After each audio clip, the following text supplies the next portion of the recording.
Greetings, everyone. I just did a post on Genesis 40, and it talked about the prisoner's dream. This is a continuation. That first portion talked about an individual making a promise to help someone who helped them while they were in prison. And now I want to read the part that happened afterwards. I'm again going to read the whole chapter to its entirety, and then I will talk about the end part. Now, this is a long chapter. I apologize in advance. I will do my best to read it as fast as possible. I appreciate all who are here. This may be something that may help you, but food for thought. And here's the word. Again, this is Genesis 41, the entirety, and it's called Pharaoh's Dream. Then it came to pass at the end of 2 full years that Pharaoh had a dream, and behold, he stood by the river. Suddenly there came up out of the river 7 cows, fine looking and fat, and they fed in the meadow. Then behold, 7 other cows came up after them out of the river, ugly and gaunt, and stood by the other cows on the bank of the river, and the ugly and the gaunt cows ate up the 7 fine looking and fat cows. So Pharaoh awoke. He slept and dreamed a second time. And suddenly 7 heads of grain came up on one stalk, plump and good.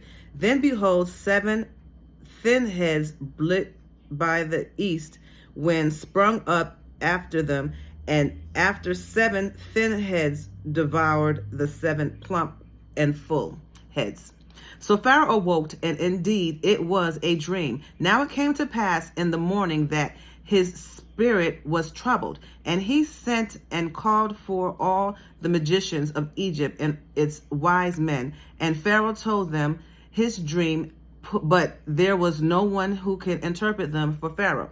Then the chief butler spoke to Pharaoh, saying, I remember my fault this day when Pharaoh was angry with his servants and put me in custody in the house of the captain of the guard. But me and the chief baker we each had a dream in one night, and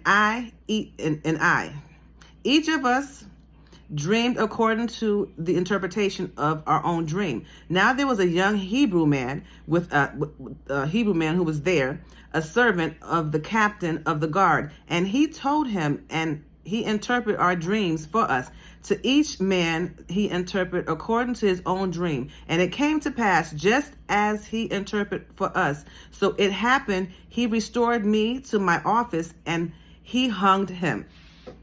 The Pharaoh sent and called Joseph, and they brought him quickly out of the dungeon. And he shaved, changed his clothes, and came to Pharaoh.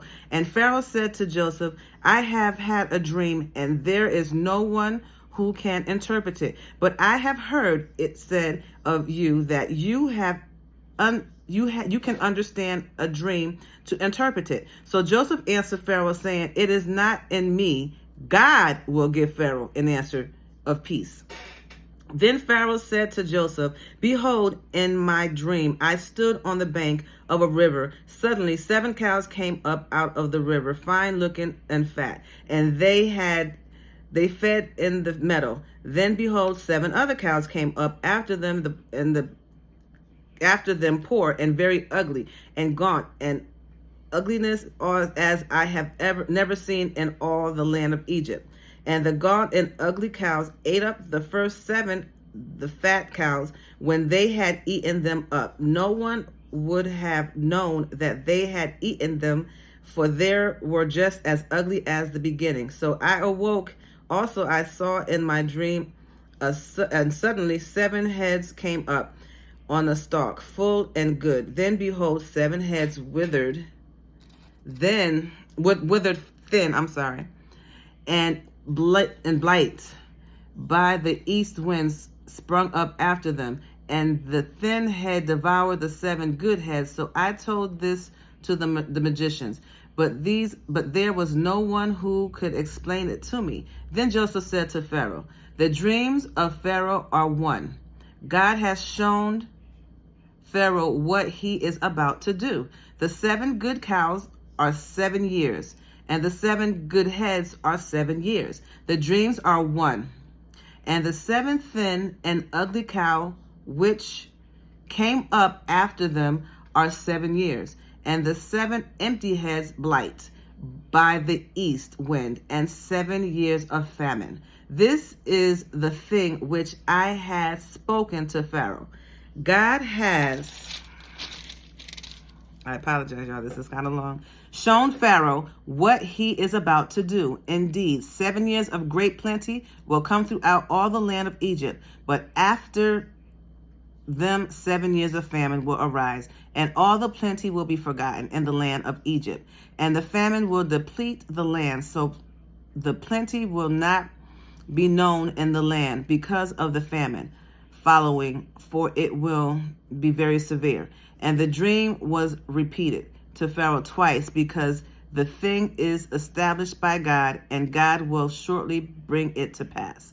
Now, therefore, let Pharaoh select a discerning and wise man and set him over the land of Egypt. Let Pharaoh do this, and let him appoint officers over the land to collect 1/5 of the produce of the land of Egypt in the 7 plentiful years, and let them gather all the food of those all the food of those good years that are coming, and store up grain under the authority of Pharaoh, and let them keep food in the cities. Then that food shall be a reserve for the land for the 7-year famine, which shall be in the land of Egypt, that the land may not perish during the famine.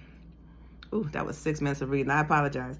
But I hope that you guys understood that this is part 2 of the Genesis 41. And as I was reading, this is multiple messages. So this could be out there to help somebody out there too. But the man that was in the prison and promised Joseph that he will help him get out, or relay a good news so that they can bring him out. He did it years later, but he kept his promise. So for all those that made promises out there, please keep your promise. But also this one talks about a famine, and how the dream was a warning that came from God and was interpreted through a man of God so that it can get out the way that it was intended. So now the Pharaoh can also plan to protect the land. This could be a message now for the right now for what we need to do or what's to come. I don't know. I'm just reading what came to me. So if you gather that out there, then let it run with it and flow. But, you know, I do know that we are in trying times right now. So it is wise for us to be cautious on how we spend our money, cautious on how we prepare for the future, as far as making sure that we have stuff out there so that we can make it through the future. Either way, I am just reading the word. It came to me, and I am giving it out to you to help and encourage. That is my purpose.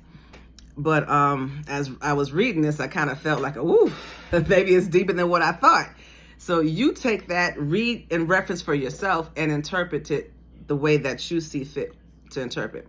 But to combine the first 2 lessons, or first 2 chapters of verses that I read together, which was Genesis 40 and 41. This is 41 part 2. I had posted 40 already. That was part 1. But basically, to tie them together, if you make a promise to help somebody, keep your promise, because you never know. God could give you something at one point in time in your life that can help somebody else that may be down low. And for no apparent reason, just because of other people's perception, or how somebody paint a picture about somebody because they don't know the person who they really are. It can go deeper than that or whatever. But if you make a promise to help somebody, keep the promise, because God can give it to you years past for it to take place right now in this day and age. So don't forget what you promised somebody. And also, if God's given you a dream, pray to God that he can give you someone to interpret it, or give you the skill and the ability to interpret it yourself. So that way you know exactly what God is trying to tell you. So I hope I said something that was helpful. I hope that you guys appreciate the messages. I thank you all who takes the time to listen to the entirety of the message. If I help you at any way or form, or whatever the case might be, feel free to just let me know. I don't get paid for this. I do this because I want to help. I do this out of the kindness of my heart. I do this because I feel this is part of my assignment. So until next time, love yourself. God loves you. I love you. You love you. Forgive you. And listen to what God is trying to tell you. And don't forget to help your fellow friends, members, or whatever you want to call them, your peeps. So until next time, have a wonderful, wonderful day. Peace.